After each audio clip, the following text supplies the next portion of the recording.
Hello दोस्तों, आप सब कैसे हैं। Welcome back to my YouTube channel. तो दोस्तों, आज हमारा डे 36 है। तो आज हम जानेंगे सॉफ्ट फॉग के बारे में कि हमारा सॉफ्ट फॉग क्या होता है। ठीक है, तो दोस्तों इससे पिछले वाली वीडियो में हार्ड फॉग के बारे में जाना था कि हार्ड फॉग क्या होता है।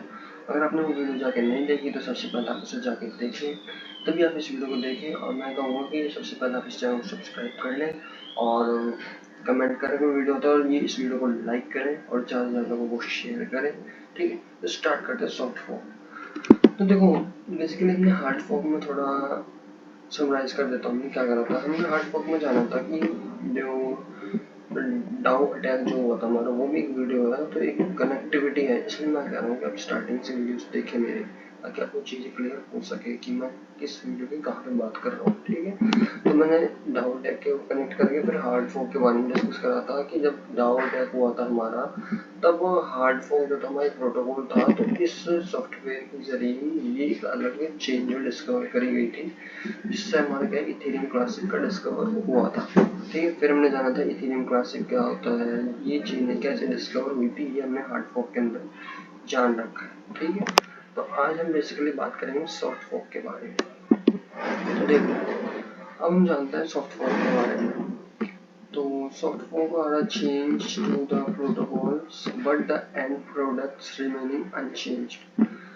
यहाँ पे क्या होता है कि सॉफ्ट फॉग में जो है ये प्रोटोकॉल्स वगैरह होते हैं वो चेंज यहाँ पे नहीं होते हैं, बट जो कि एंड प्रोटोकॉल रिमेनिंग अनचेंज, जो कि लास्ट में जो प्रोटोकॉल्स जो लगते हैं वो चेंज हो जाते हैं।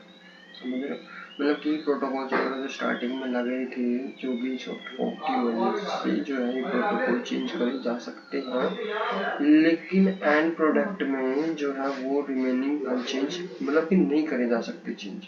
ठीक है, अगला आ जाते हैं। Soft fork is a backward compatibility upgraded means that the upgraded nodes can still communicate with the non-upgradable ones. क्या मतलब है? सॉफ्टवेयर एक बैकवर्ड कंपेटेबल अपग्रेडेबल है।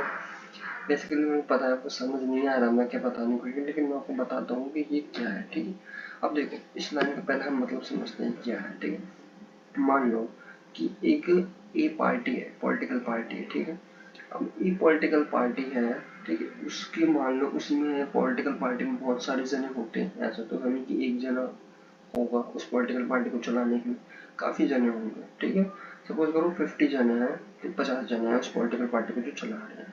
अब मान लो कि कुछ ऐसे डिसीजंस में कुछ मतभेद हो जाते हैं आपस में उन्हीं में। मान लो कि 25 लोगों के बीच अलग राय है, 25 लोगों की अलग राय है। ठीक है, तो इन दोनों में कुछ मतभेद हो जाते हैं, कोई एग्रीमेंट, कुछ ऐसी बात हो जाती है जिससे वो सहमत नहीं होते हैं एक दूसरे से। तो क्या होता है फिर उनका मतलब कि बंटवारा हो जाता है, सेपरेट बन जाता है। फिर क्या होता है E1 हो जाता है और E2 हो जाता है।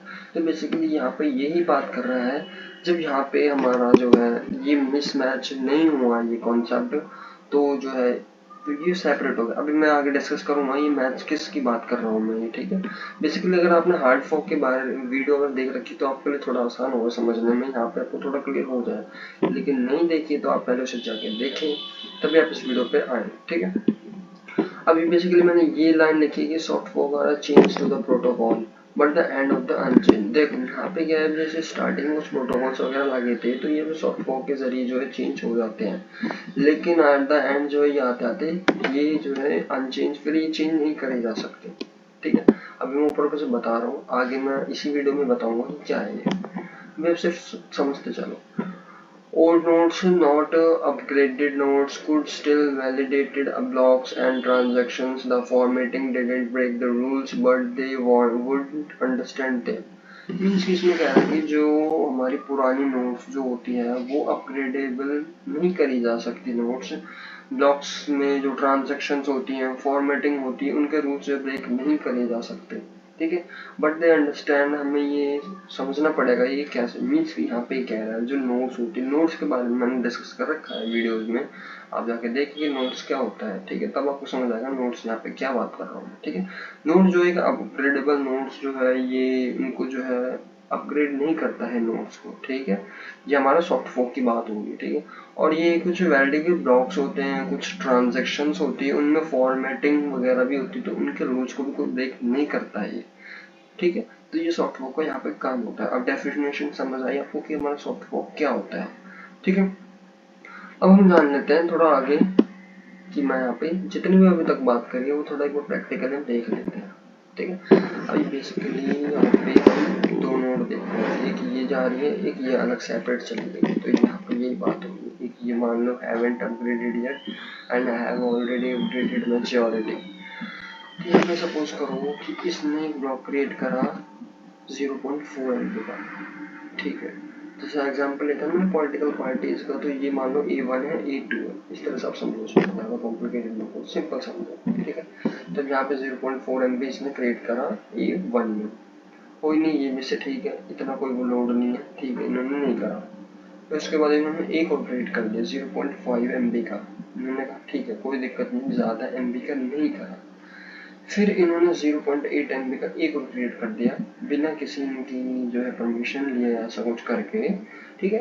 तो इन्होंने देखा कि भाई ये तो क्रिएट करते ही जा रहे हैं, ये तो फिर फ्रॉड होने के चांसेस ज़्यादा हो सकते हैं ये इसमें। तो फिर इन्होंने क्या करा, इन्होंने फिर यहाँ से एक और अपना जो है क्रिएट करा, इन्होंने फिर बेसिकली इन्होंने फिर ये क्रिएट करा यहाँ पे, ये 0.4 MB का इन्होंने 3 का करा, उसके बाद इन्होंने 0.4 MB का भी करा। लेकिन अब इन्होंने क्या करा, इस वाले ब्लॉक को इन्होंने कर दिया कट, कि ये हम नहीं मानेंगे। इन्होंने कहा कि हम ये एक साथ ही चलेंगे, तभी ये है कि यहाँ पे देख लो अभी ये ब्लॉक जो टूटी नहीं, उन्होंने एक्स्ट्रा क्रिएट कर दी थी यहाँ पे ये, फिर उन्होंने कंटिन्यूसली यहाँ पे ये क्रिएट कर दी, फिर यहाँ पे ये मीन्स कि एक कंटिन्यूसली फ्लो बन गया। ये एक अलग चेन चलाने की कोशिश कर रहे थे, लेकिन ऐसा नहीं हुआ, इन्होंने भी क्रिएट कर दी। उसके बाद इन्होंने 0.3 MB क्रिएट करी, 0.4 MB। इनके पास क्या है, पावर भी ज़्यादा है, इनके पास जो है मतलब मेजॉरिटी भी है, इनके पास वर्जन जो अपग्रेडेड है, ये हाई MB के ब्लॉक्स क्रिएट कर सकते हैं, ठीक है। तो इसलिए 0.3 0.4 यहाँ पे इन्होंने स्टार्टिंग क्रिएट नहीं करे थे, ठीक है, इन्होंने सबसे कम में ब्लॉक क्रिएट कर दिए, कोई दिक्कत नहीं है, हमें ज़रूरत नहीं है। लेकिन फिर ये करते ही जा रहे थे, अगर ये यहाँ पे एक्शन नहीं लेते तो यहाँ पे फिर हार्ड फॉर्क का थोड़ा काम आ जाता है ये, ठीक है। तो हार्ड फॉर्क बेसिकली मैंने बता रखा है क्या काम होता है, आप जाकर देखें उस वीडियो को। फिर उन्होंने एक और क्रिएट कर दिए वीडियो, फिर इन्होंने एक और ब्लॉक क्रिएट करा, ये ब्लॉक क्रिएट कर दिए, फिर ऐसे इन्होंने क्रिएट कर दिए। लेकिन आप यहाँ पे देख रहे हो कि ये सीक्वेंस वाइज से चल रहा है, यहाँ पे ये चेन नहीं टूटी है। तो यही होता है हमारा soft fork. Basically soft fork जो हमारा जो सिस्टम होता है वो उसको कंटिन्यूसली चला के रखता है, ठीक है। तो एक बार हम समराइज़ कर लेते हैं कि क्या मैं बात कर रहा हूँ, ठीक है। बेसिकली हमने सॉफ्ट फॉर्क के बारे में बात करी। सॉफ्ट फॉर्क बेसिकली एक प्रोटोकॉल होता है जो कि चेंज नहीं करा जा सकता है, सॉफ्ट फॉर्क के जरिए प्रोटोकॉल्स को चेंज नहीं करा जा सकता, एंड में हम प्रोटोकॉल्स को जो है यहाँ पे अनचेंज कर सकते हैं, ठीक है। सॉफ्ट फॉर्क जो है एक हमारा बैकवर्ड कंपेटेबिलिटी अपग्रेडेड होती है, मैंने बता दिया एग्जांपल लेके कि एक पॉलिटिकल पार्टी है, एग्री नहीं हुई, तो ये इसी तरह से ये, तो ये उनका एग्रीमेंट को जो है मैंने प्रैक्टिकल ये बताया कि जैसे अभी मैंने डिस्कस करा था कि यहाँ पे जो इन्होंने ये एग्री नहीं कर रहे थे, इससे कि इन्होंने एक और ब्लॉक क्रिएट कर दिया, ठीक है। फिर इन्होंने भी ये चलाना स्टार्ट कर दिया, ये ब्लॉक क्रिएट करना स्टार्ट कर दिया, ठीक है। उसके बाद और नोट्स वगैरह जो है इन्होंने क्रिएट करना स्टार्ट करी। फिर ये नोट्स क्या होती हैं ये मैंने डिस्कस कर रखा है, not upgraded notes and validity blocks transactions में ये नोट्स को अपग्रेडेड नहीं करते हैं, ठीक है। और यहाँ पे कुछ फॉर्मेटिंग होती है ब्लॉकचेन में, वो रूल्स को ब्रेक नहीं करते हैं the help of soft fork के बारे में, ठीक है। तो दोस्तों यही था हमारा सॉफ्ट फॉर्क का कॉन्सेप्ट, ठीक है। फिर इन्होंने यहाँ पे कट कर दिया, ये फिर आगे इन्होंने चला ही नहीं। अगर ये कंटिन्यूसली करते, ये ध्यान नहीं देते, तो फिर ये ब्लॉक में मिसअंडरस्टैंडिंग हो जाती है और बेसिकली ये अलग सेपरेट हो जाता है। तो ये ऐसे कंटिन्यूसली चलती है। मैंने ब्लॉकचेन बताया था कि ब्लॉकचेन हमेशा कंटिन्यूसली होती है, तो ये एक ब्लॉक क्रिएट करा, उसी के अंदर ही कैटेगरीज होती है, तो ये वहाँ पे होती है ये चीज़ें। अगर वहाँ पे ये ऐसी मिसअंडरस्टैंडिंग होने लगी तो ब्लॉक क्रिएट हो ही नहीं पाएंगे, फिर हर एक ब्लॉक में तुम्हें खराबी मिलेगी, रिकॉर्ड सीख होगा ही नहीं, फिर इसका कोई काम भी नहीं होगा ब्लॉकचेन का, ठीक है। तो यही था हमारे सॉफ्ट फॉर्क के बारे में। अगर आपको वीडियो अच्छी लगी हो, नॉलेजेबल लगी हो, तो इस वीडियो को लाइक करें, ज़्यादा से लोगों को शेयर करें और कमेंट करें अगर कोई डाउट आता है तो, और चैनल को सब्सक्राइब कर लें। धन्यवाद।